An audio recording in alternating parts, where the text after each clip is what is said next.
warahmatullahi wabarakatuh. Selamat siang. Pada kesempatan kali ini saya akan menyampaikan pernyataan diri saya sebagai dosen pada program studi pengembangan sumber daya perikanan Fakultas Peternakan Universitas Jambi dengan menyampaikan perkuliahan analisis hasil penangkapan ikan, di mana metode yang saya gunakan adalah delivery, instruksi, dan asesmen pada mata kuliah ini.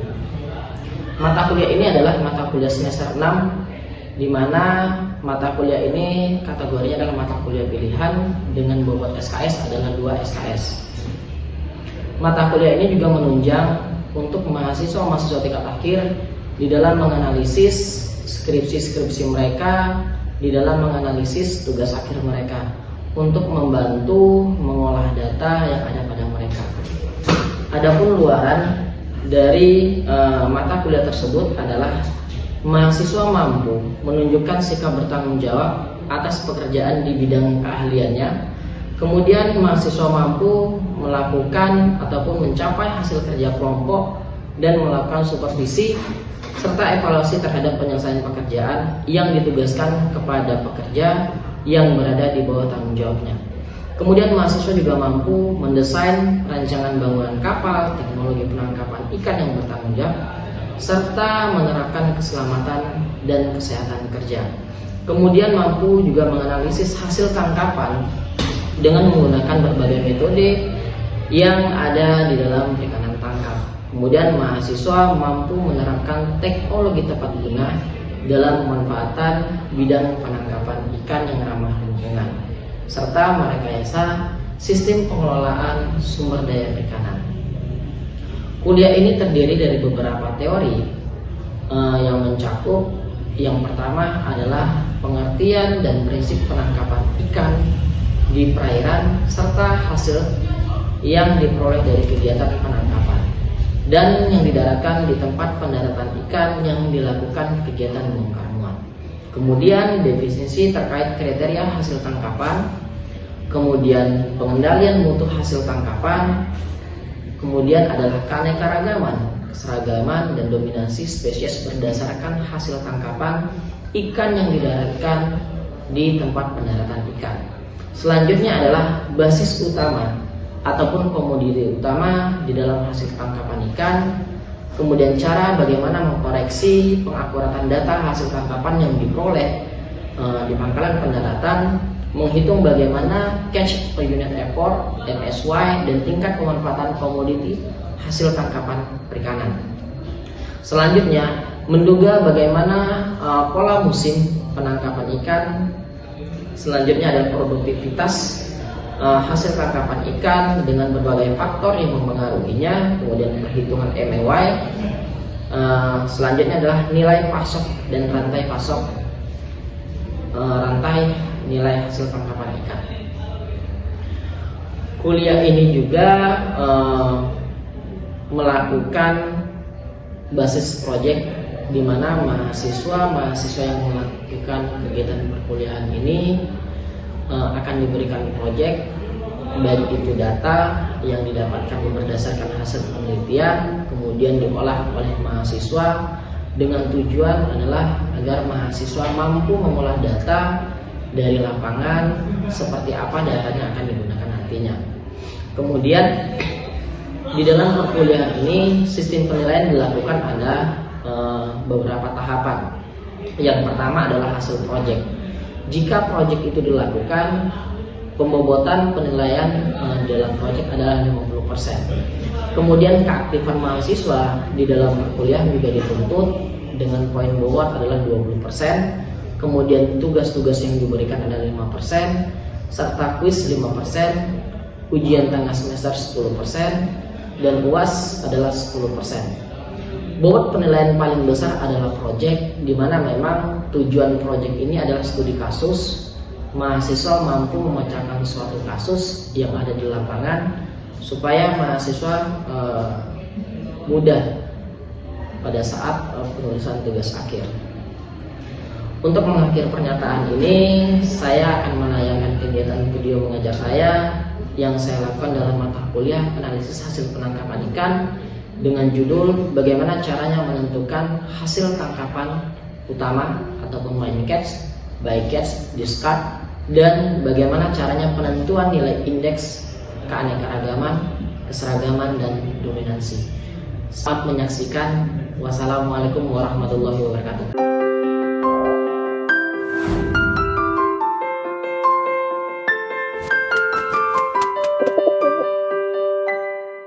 Assalamualaikum warahmatullahi wabarakatuh.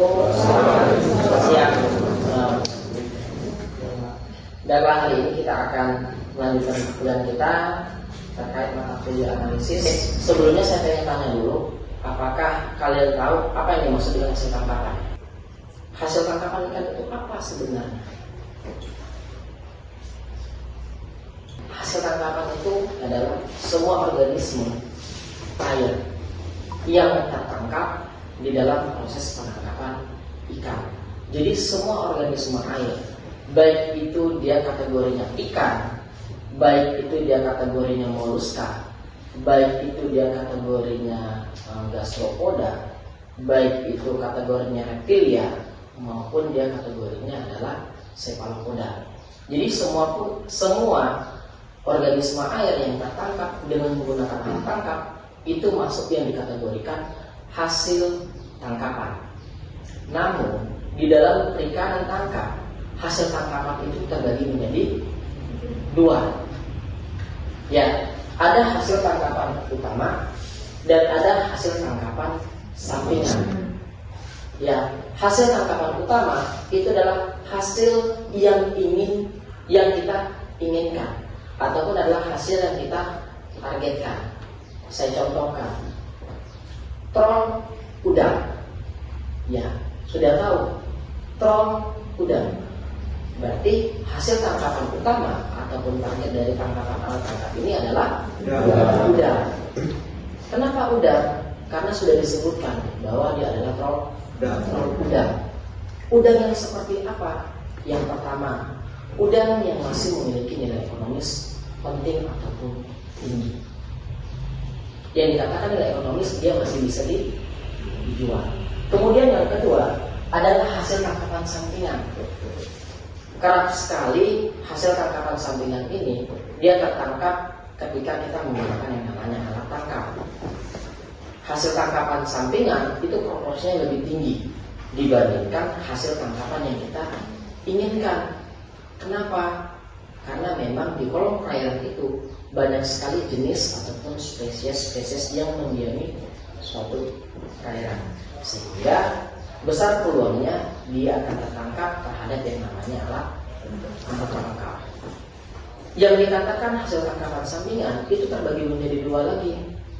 Yang pertama adalah hasil tangkapan sampingan, tapi dia masih memiliki nilai ekonomis.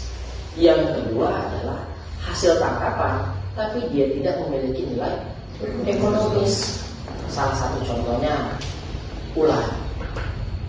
Ya, ular itu tidak bisa kita makan. Kenapa nggak bisa kita makan?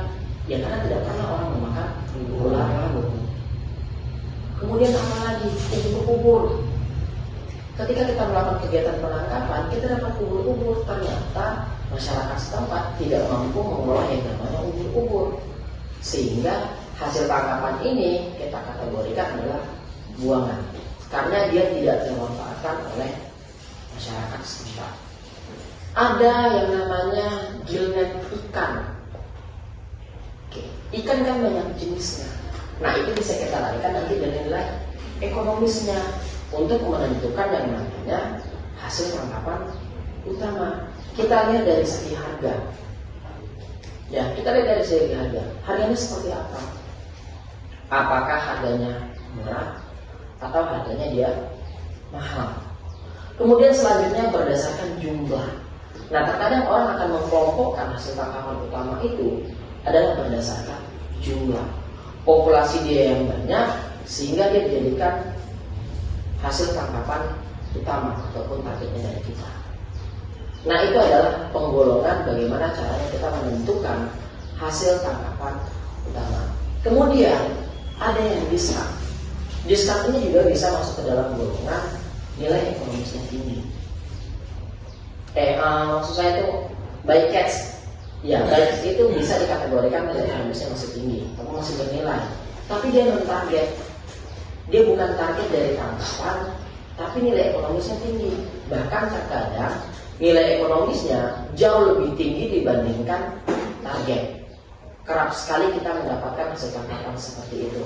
Nah, biasanya yang terjadi seperti adalah eksidental, penangkapan yang tidak kita inginkan, yang tidak sengaja, tapi dia tertangkap. Nah, kemudian ada yang namanya discard, yang tidak termanfaatkan. Nah, itu yang saya katakan tadi. Yang tidak termanfaatkan adalah tidak bernilai ekonomis, banyak sekali. Namun saat ini hasil tangkapan seperti itu digunakan oleh orang untuk membuat yang namanya tepung ikan.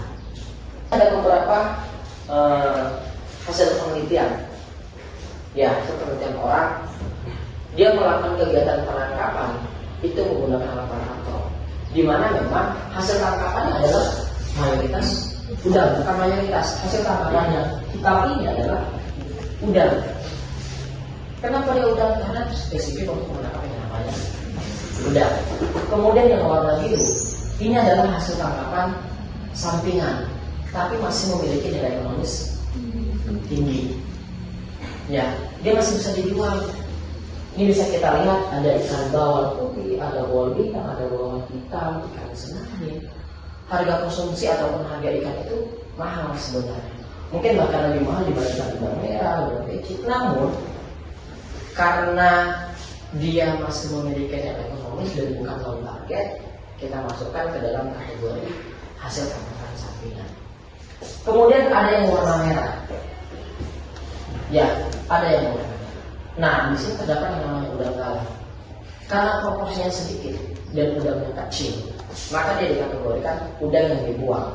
Kemudian dikandung lama dan lain-lain. Kenapa dia dikategorikan hasil tangkapan buangan? Karena ukurannya yang kecil. Ya, karena ukuran dia yang kecil tidak bisa dikonsumsi oleh masyarakat sehingga dia dibuang.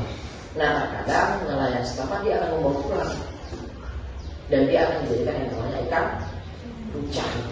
Nah, itu yang akan dimanfaatkan oleh petani-petani lainnya.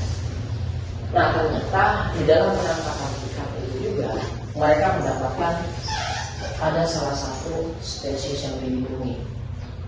Apa namanya? Blankas. Ternyata blankas ini adalah spesies yang dilindungi oleh pemerintah karena memang dia tidak boleh dieksploitasi lagi, dia tidak boleh diambil lagi karena populasi blankas itu saat ini sudah menurun. Nah, kenapa orang memproduksi blankas? Karena dia menghasilkan darah biru. Dia dimanfaatkan oleh orang untuk menguji yang namanya pengobatan. Oke. Selanjutnya adalah struktur komunitas. Ya, mungkin kita tahu struktur komunitas itu apa. Ya, komunitas itu adalah ilmu yang mempelajari penyusun ataupun komposisi dalam suatu komunitas ataupun dalam suatu daerah. Saya contohkan nih dalam kelas ini, mungkin namanya struktur komunitas. Kenapa? Ini komunitas adalah kelas yang mengambil mata kuliah analisis.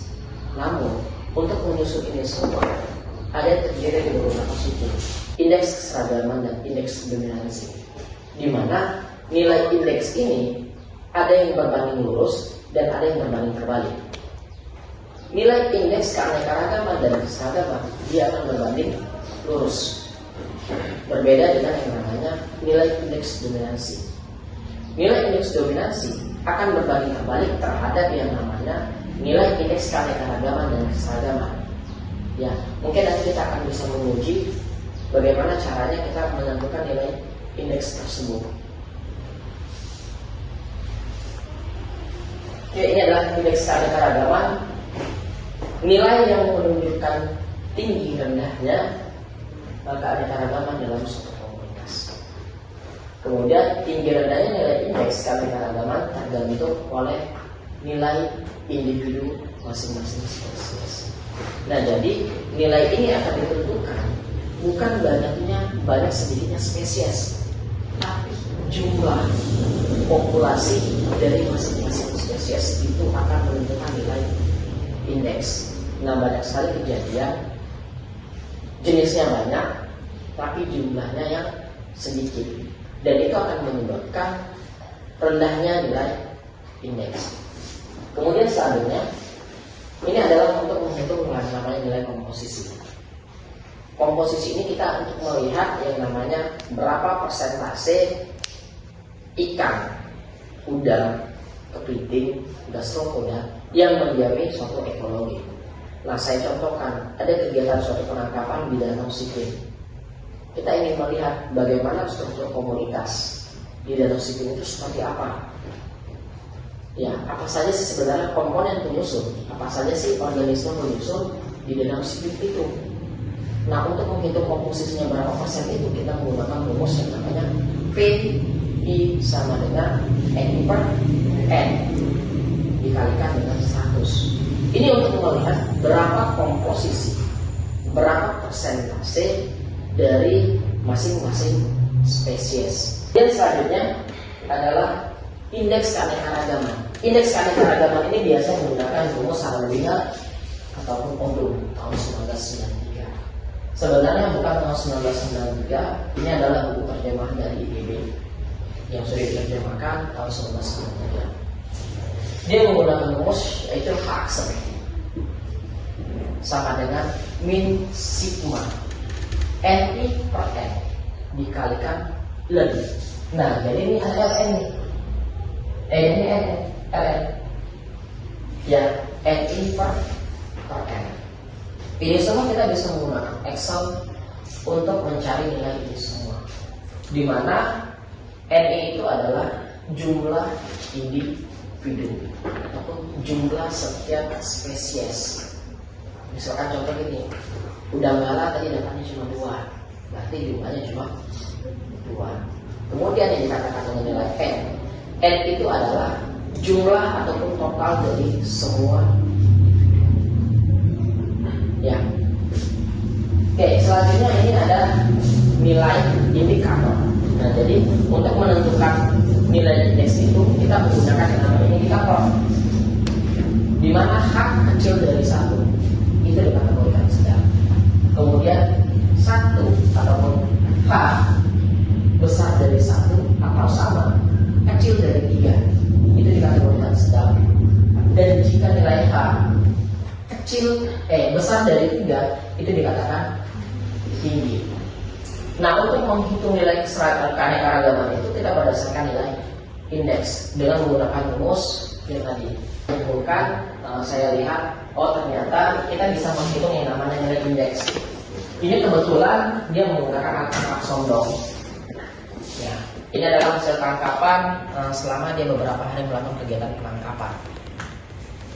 Dari total spesies ataupun total per spesiesnya kita sudah dapat ada yang 17 sampai ke 19 dengan 15 spesies ikan yang tertangkap. Nah, langkah pertama yang harus kita lakukan adalah kita menjumlahkan ataupun mentotalkan yang namanya masing-masing dari total spesies ini. Nah, caranya seperti apa? Ya, sama dengan sum. Karena sum ini adalah untuk penjumlahan. Ya, sum itu adalah untuk penjumlahan. Kita klik, kita blok, kita tutup kurung. Maka kita akan dapatkan nilai yang namanya 19.842. Ya, kita kembalikan lagi. Berarti kita harus mencari nilai yang namanya H-aksen. H-aksen itu apa? Adalah nilai indeks keanekaragaman, di mana rumusnya tadi adalah min sigma NI per N. Berarti nilai yang harus kita cari dulu adalah nilai NI per N. Bagaimana caranya? NI-nya yang mana? Kalau saya boleh tahu, 17.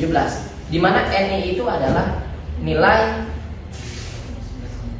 jumlah per spesies. Berarti kita klik di 17 NI per N. N-nya yang mana? 19.842.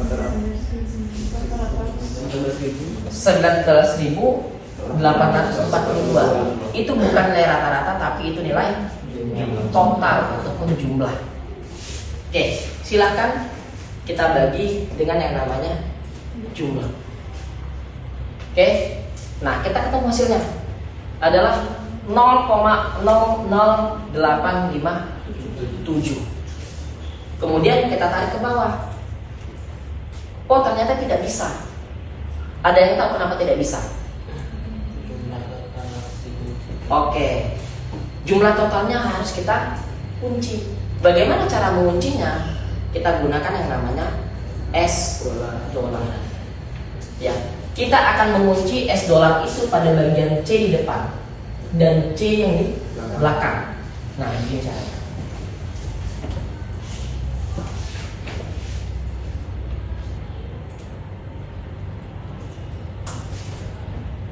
Sama, hasilnya tidak akan sama, tapi ini sudah bisa kita. Ini kita lihat bahwa nilainya sudah keluar. Bagaimana caranya kita memastikan nilai itu benar atau salah?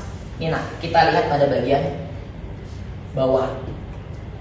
Jadi kalau bagian Excel itu, bagian bawahnya itu kalau kita blok nilainya 1 ataupun 100, itu berarti benar kita melakukannya. Ini bisa kita lihat countnya 15, benar jumlahnya adalah 15, dan countnya 1. Ini ketika kita jumlahkan hasilnya akan 1. Nah, itu cara mudah kita untuk melihat dia benar atau salah. Kemudian yang selanjutnya adalah nilai ln. Ya, ln ni per n. Nah, silakan kalian klik di sini sama dengan ln, klik 2 kali ln itu, kemudian kita arahkan kursornya ke nilai ni per n dari masing-masing spesies. Kita tutup kurung, enter, maka nilainya adalah minus. Oke, nilainya minus. Ini gampang, tinggal kita tarik ke bawah, sudah clear. Kenapa saya mengabaikan yang ini? Karena ini bukan hasil nilai persentase, tapi nilai perkalian. Kalau persentase, pasti nilainya dia akan 1 atau 100. Oke, ini sudah dapat. Nah, kita kembali lagi. Ya, tadi rumusnya apa? Min sigma ni per n dikalikan ln ni per n. Ya, tinggal dikalikan saja.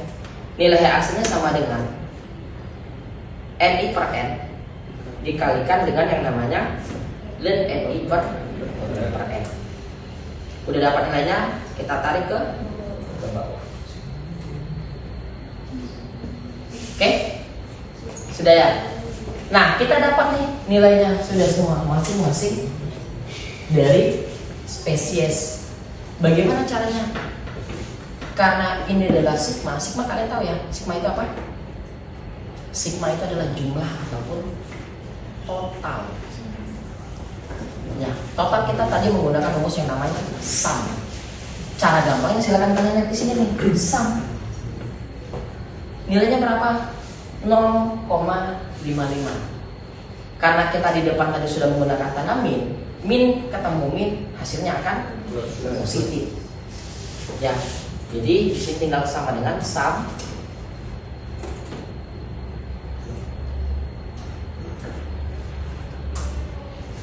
Maka hasilnya akan sama 0,55. Kita kembalikan yang nama ke kategori. Tadi bahwa jika nilainya kecil dari 1, kategorinya nilai indeks keanekaragamannya rendah. Nah, jadi ternyata di sini rendah indeks keanekaragamannya. Kok bisa? Jadi di sini tinggal sama dengan sum.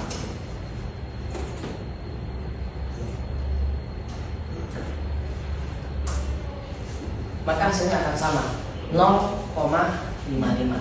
Kita kembalikan yang nama ke kategori. Tadi bahwa jika nilainya kecil dari 1, kategorinya nilai indeks keanekaragamannya rendah. Nah, jadi ternyata di sini rendah indeks keanekaragamannya. Kok bisa? pasti saya sudah menebak nih hasil tangkap, hasil nilai C nya pasti tinggi. Kenapa dia rendah? Nih ada satu yang dominan, ikan juara. Nah itu sudah bisa ketebak biasanya. Oke, saya lanjutkan ke yang namanya nilai E ataupun nilai indeks keseragaman. Nah, nilai indeks keseragaman tadi rumusnya adalah H aksen dibagi dengan len S ataupun H max. H max itu sama dengan len S.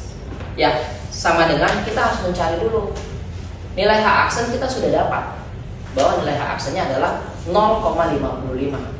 Tapi kita belum dapat yang namanya nilai len S. Silakan di sini ln, klik 2 kali. Berapa jumlah spesiesnya? 15. Kalau 15 silakan kalian klik di sini, ya. Diklik aja biar kali 15-nya dapat. Hasilnya adalah 2,7805. Oke. Nah, tinggal di bawahnya saja. Karena dia bukan sigma, nilainya cuma 1, tinggal silakan dibagi. Nilai H aksen dibagi dengan nilai ln S. Nilainya adalah min 20. Kita kembalikan nilai ke indeks tadi. Jika nilai indeksnya itu kecil dari 0,4, dia dikategorikan rendah. Nah, di awal tadi saya sudah sampaikan, indeks keanekaragaman dan keseragaman dia akan berbanding lurus. Hasilnya akan sama. Jika nilai indeks keanekaragamannya rendah, pasti nilai keseragamannya juga rendah. Nah, karena saya bilang lihat di sini, ternyata ada spesies yang mendominasi. Ikan juara itu kan hampir 17.000. Nah, kalau ada tangkapan ikan patin yang sama dengan jumlah itu Pak, apakah bisa menghitung indeks Pak? Bisa. Nah, terkadang ada yang sering dominasi, ada beberapa lah, ada mungkin 3, 4, atau 5 yang mendominasi. Tapi pasti nilai indeksnya beda. Kenapa? Dia akan tertutupi dengan spesies-spesies yang lain. Sistemnya seperti disiram. Kalau mungkin tidak, hanya satu spesies yang mendominasi. Oke, baik, cukup sekian. Terima kasih. Saya tutup dengan assalamualaikum warahmatullahi wabarakatuh.